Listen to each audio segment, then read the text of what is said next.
सब भाग्य की बात है। एक बड़ी बहू है जिसके 2 बेटे हैं और एक तू है जिसने पहला बच्चा ही बेटी जनी है। बस कीजिए माँ जी, बेटी जनी है तो क्या हुआ, अगर बेटियां ही नहीं होंगी तो बेटे कहाँ से आएंगे। अंजलि ने बेटी को जन्म दिया जिसके कारण उसे अक्सर ताने सुनने पड़ते, लेकिन एक रोज उसकी किस्मत में ऐसा फेर आया कि उसका सब कुछ तबाह हो गया। वो भरी जवानी में विधवा हो गई। उसके पति की करंट लगने से मौत हो गई। मेरा जवान बेटा चला गया। अरे मैं तो जैसे तैसे अपनी बड़ी बहू बेटे के साथ रह लूंगी, लेकिन ये अंजलि अब अपनी इस बेटी के साथ कहाँ जाएगी। जाने कौन घड़ी में इस मनहूस बेटी के पांव पड़े जो बाप का साया छिन गया। बेटे के जाते ही गायत्री ने अंजलि को उसकी बेटी के साथ घर से निकाल दिया। मायके में उसका कोई था नहीं तो आखिर वो कहाँ जाए। यही सोचते सोचते वो चली जा रही थी कि तभी एक अनजान लड़की से वो टकरा गई। जूही तुम? हाँ अंजलि, लेकिन ये सफेद साड़ी और गोद में छोटी बच्ची, आखिर इसे लेकर कहाँ जा रही हो? अंजलि ने उसे सारी बात बताई। जूही उसे अपने घर ले गई। जूही अंजलि की बचपन की सहेली थी। वो दोनों घर आ गई।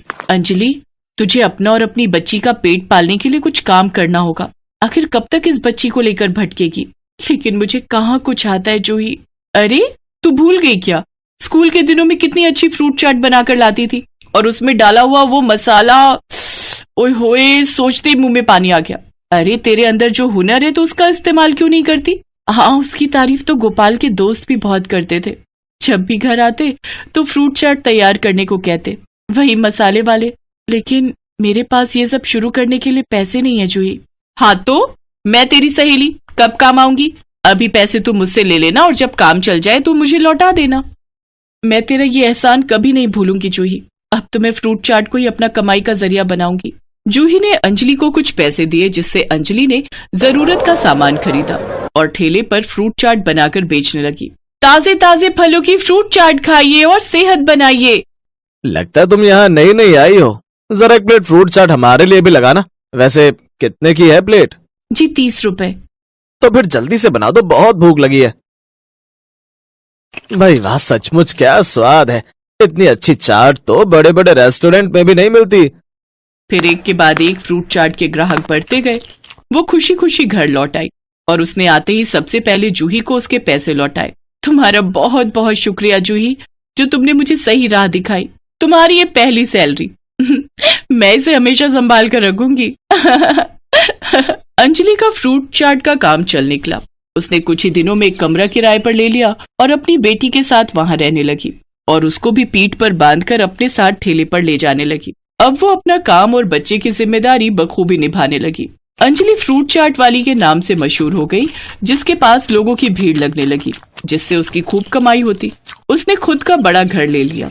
ऐसे ही समय बीता। अब उसने खुद की फ्रूट चाट की दुकान खोल ली और उसमें काम करने के लिए 2 लड़के भी रख लिए। उसकी बेटी शिवानी अब 5 साल की हो गई। उसने उसे एक अच्छे स्कूल में पढ़ने के लिए डाल दिया। देखते ही देखते साल बीते और अब शिवानी बड़ी हो गई और पढ़ लिख कर वो एक डॉक्टर बन गई। अब तक अंजलि की फ्रूट चाट की दुकान बहुत बड़ी बन चुकी थी। एक रोज उसकी दुकान का एक आदमी उसके पास आया। मालकिन, बाहर कोई बुढ़िया खाने की भीख मांग रही है। तो उसे अंदर लाओ और अच्छी सी फ्रूट चाट बनाकर खाने को दो। किसी को भी यूं भूखे पेट मत जाने दो। वो बुढ़िया जब अंदर आई तो उसे देख अंजलि हैरान रह गई। वो और कोई नहीं बल्कि उसकी सास गायत्री थी, जिसकी बड़ी बहू ने उसे घर से निकाल दिया था। अंजलि, क्या तू यहाँ की मालकिन है? जी माँ जी, लेकिन आपकी ये हालत कैसे? मेरे कर्मों की सजा मुझे मिली है बहू। मुझे माफ कर दे बहू, मुझे माफ कर दे। आप माफी मत मांगिए। अगर उस दिन आप मुझे घर से नहीं निकालती तो आज मैं ये फ्रूट चाट वाली सफलता कैसे हासिल कर पाती। तभी वहाँ शिवानी आ जाती है। माँ जी, ये आपकी पोती शिवानी है, जो आज शहर की एक बड़ी डॉक्टर है। मेरी पोती? मुझे माफ कर दे, मैंने उस वक्त तुझे बोझ समझा। अंजलि, तूने फ्रूट चाट से कमाई करके अपनी बेटी को इस काबिल बना दिया और एक बड़ी बहू है जिसने सब कुछ होते हुए भी अपने दोनों बेटों को निकम्मा और बदतमीज बना दिया। शाबाश बहू, शाबाश। उस दिन के बाद अंजलि ने गायत्री को भी अपने साथ रख लिया। अब अंजलि अपनी छोटी सी दुनिया में अपने परिवार के साथ बहुत खुश थी।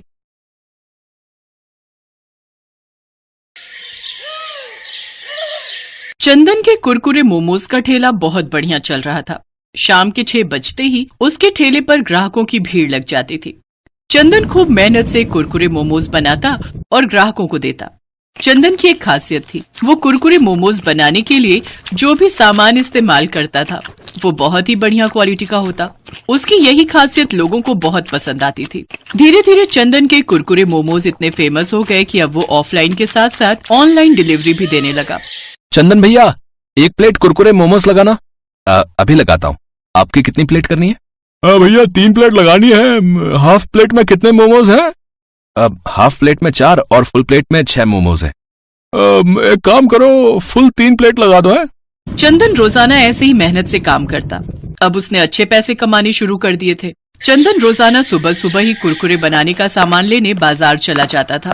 ताजी ताजी हरी सब्जियां, पनीर, तेल, बाकी की सामग्री जो भी उसे चाहिए होती थी वो बहुत ही बढ़िया किस्म की खरीद लेता था। एक दिन एक लड़का चंदन की दुकान पर आया। वो बहुत परेशानी की हालत में था। भैया कोई काम दे दो, मैं बहुत बीमार हूँ, मुझे पैसे की बहुत जरूरत है। इस शहर में नया आया हूँ, बहुत लोगों से काम मांगा पर किसी ने भी काम नहीं दिया। तुम्हारे बारे में यहाँ के लोगों से सुना था। भैया मैं मेहनत से काम करूंगा, तुम्हारे यहाँ काम करके मुझे 2 वक्त की रोटी मिल जाएगी और मेरी बूढ़ी माँ भूखी भी नहीं रहेगी। फटे हाल कपड़ों में रोते हुए लड़के को देखकर चंदन को दया आ गई। चंदन को वैसे भी किसी लड़के की जरूरत थी जो काम में उसकी मदद कर सके। ठीक है, तुम मेरे पास काम कर सकते हो, लेकिन काम पूरी ईमानदारी से करना। तुम्हारी किसी भी गलती के कारण मेरे ठेले का नाम खराब नहीं होना चाहिए। नहीं नहीं भैया, आप चिंता मत करो, मैं पूरी मेहनत से काम करूंगा। चंदन रघु नाम के उस लड़के को अपने ठेले पर काम दे देता है। रघु के आ जाने से चंदन को बहुत सहारा मिल गया। चंदन जब बाजार जाता तो रघु को भी अपने साथ ही ले जाता। धीरे धीरे रघु चंदन के साथ रहकर सारा काम सीख गया। अरे वाह रघु, तू तो बहुत बढ़िया कुरकुरे मोमोज बनाने लगा है। मास्टर हो गया तू तो अब। चंदन भैया सीखा तो आपसे ही है ना। उस दिन जरूरत पर आप मेरी मदद ना करते तो आज मैं और मेरी माँ दर दर की ठोकरें खा रहे होते। रघु, जो मेहनत करते हैं, ईमानदारी से काम करते हैं, उन्हें भगवान कभी भूखा नहीं रहने देते। तुम ईमानदारी के रास्ते पर चलोगे तो हमेशा सफलता ही मिलेगी। चल अब जल्दी जल्दी मोमोज की प्लेट लगा, ग्राहक खड़े हैं। हम यूं ही बातों में लगे रहे तो ग्राहक वापस लौट जाएंगे। अरे भैया ऐसा कैसे हो सकता है कि आपके ठेले से कोई ग्राहक बिना मोमोज खाए ही वापस लौट जाए।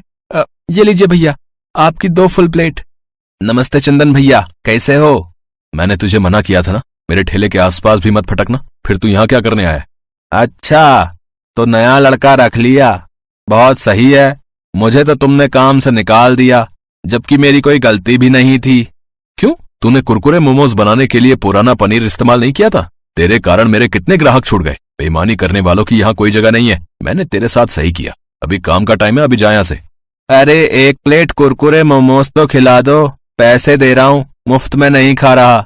रघु, इसे कुरकुरे मोमोज की प्लेट बनाकर दे दे, खाकर चला जाएगा।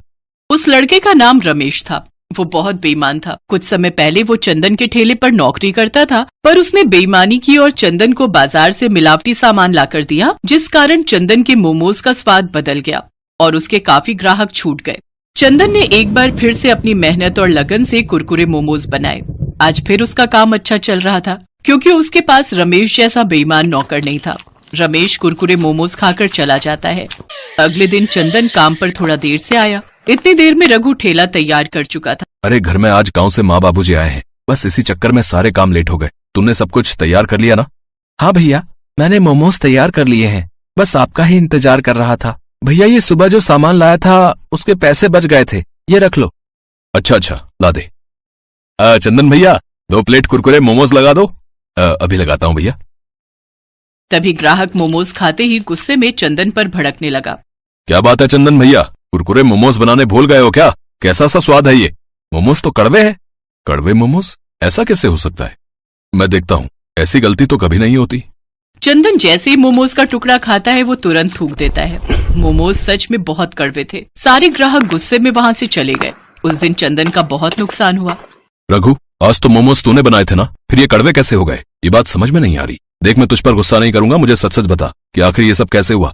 चंदन भैया मेरा यकीन करो, मैंने वैसे ही मोमोज बनाए जैसे आपने मुझे सिखाए थे। मैं तो सब कुछ ठीक से तैयार कर रहा था, पर 1 मिनट चंदन भैया, जब मैं मोमोज बना रहा था तभी वो रमेश आया था उसके हाथ में करेले का जूस था। मेरे से पूछ रहा था कि अभी मोमोज बनने में कितना समय है। मैंने कहा कि अभी थोड़ा टाइम लगेगा, तो मुझसे गिलास मांगने लगा। बोला कि जूस थैली में लाया हूँ, गिलास में डालकर करेले का जूस पी लूंगा। कहीं ये गड़बड़ उसी ने तो नहीं की, क्योंकि उसने मेरे सामने जूस पिया नहीं था, और सच कहूं तो मेरा ध्यान भी नहीं गया था। भैया मुझे इसमें उसी की कोई चाल लगती है। मुझे सब कहानी समझ आ गई है। वो बदमाश अपना बदला ले रहा है, पर मैं ऐसा होने नहीं दूंगा। उसकी तो अच्छे से खबर लूंगा। मैं अभी पुलिस स्टेशन जाता हूँ। रमेश पुलिस के सामने अपने आप सच उगल देगा। चंदन भैया मैं भी आपके साथ चलता हूँ। चंदन रघु के साथ पुलिस स्टेशन जाता है और रमेश के खिलाफ रिपोर्ट लिखवाता है। पुलिस के डर से रमेश सब सच उगल देता है कि उसने ही मोमोज के मसाले में करेले का जूस डाला था। चंदन भैया एक बात पूछूं, जब ग्राहक गुस्से में मोमोज वापस करके गए तो आपने मेरे ऊपर बिल्कुल भी गुस्सा नहीं किया, जबकि वो मोमोज तो मैंने ही बनाए थे। रघु, ईमानदारी और बेईमानी दोनों इंसान के चेहरे पर नजर आ जाती है। मैं तुम्हें पिछले 2 महीने से जानता हूँ। जब तुमने सुबह मुझे बाकी के बचे हुए पैसे लौटाए तो वो उतने ही थे लगभग जितने मेरे खुद के लगा करते थे। तुम्हारी ईमानदारी तो उसी समय साबित हो गई थी, इसलिए मैं पहचान गया कि बात कुछ और है। खैर चिंता मत करो, अब रमेश को सजा मिल गई है। अब 2-3 महीने जेल में रहेगा तो आराम से सुधर जाएगा। रघु चंदन के साथ वापस लौटता है। ग्राहकों को भी ये सच्चाई पता चल चुकी थी, इसलिए फिर से वही भीड़ चंदन के कुरकुरे मोमोज के ठेले पर लगने लगी जैसे हमेशा लगती थी।